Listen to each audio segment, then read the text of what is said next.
Why do we find some situations complex and others simple? One explanation is the way we make sense of the world.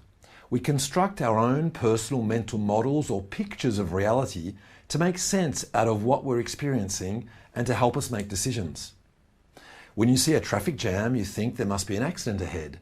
Or when you feel tired, you think that maybe you haven't slept enough the night before. Thinking is about sense making. It is the skill of filling gaps in evidence to make sense of a situation. Let's see how this works. How many triangles can you see here? 2, 6, 8? Well, guess what? There aren't any. In any case, none have been drawn. Your brain receives pieces of information and fills in the gaps.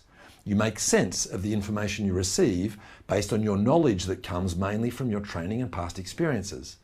Here we use our knowledge of triangles to fill in the gaps. We all use mental models to construct useful representations of the world we live in and the relationships that exist between the elements.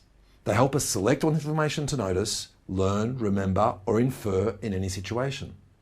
They act as mental maps that help us interpret the past, the present, and develop expectations for the future. All models, mental or otherwise, are simplifications, but if we want to think, we have to use them. And therein lays the problem. We have a number of cognitive difficulties constructing accurate mental models of complex situations. Most of these go back to our education and the way we have learnt to deal with the world around us. For the past 4 centuries, we have often taken things apart to better understand them. This approach is what we call analysis. Analysis comes from the ancient Greek word analysis and means to unravel, to investigate. Analysis was originally suggested by the French philosopher René Descartes in the 17th century in his work Discours de la méthode. It involves reducing complex phenomena into their component parts, studying each part individually, and then adding up our understanding of all individual parts to form an understanding of the whole.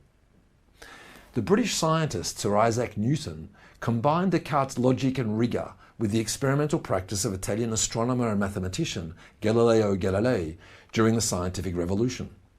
Analysis was thus placed at the heart of the scientific method and has allowed the sciences to make amazing progress over the past 400 years. In fact, analysis has been so successful in science that we are tempted to use it whenever we have a problem to solve. We tend to break problems down and study each part individually and then build a comprehension of the whole from a detailed understanding of each part. However, this approach doesn't work if the parts are connected and in interaction. When 2 or more elements are interconnected, we have a system. If we take a system apart, we break it because the connections are broken between its parts. A system is a collection of parts which interact with each other to function as a whole. To understand and anticipate the behaviour of a system, it should be studied as a whole. To influence or control a system, it must be acted on as a whole. Systems theory emerged in the early 20th century as a response to a growing number of problems that were proving difficult to solve using traditional analytical techniques. Systems theory is the study of systems of interconnected parts and provides us with models and methods to help better understand complexity. By reasoning in systems rather than about objects or things, we focus on the interconnections between the parts and are better equipped to deal with the complexity they generate. One of the first major works published on systems theory was the book General Systems Theory by Ludwig von Bertalanffy, a biologist. Von Bertalanffy demonstrated that biological, physical, and social systems all share common features, such as feedback and emergent behaviour.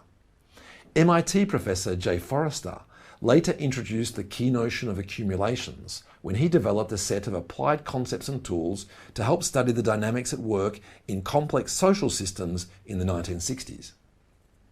For the past 30 years, complexity theory has built on systems theory with inputs from such diverse fields as artificial intelligence, ecology, linguistics, computer science, economics, immunology, and philosophy. Systems concepts are central to much of the work being done in complexity science today.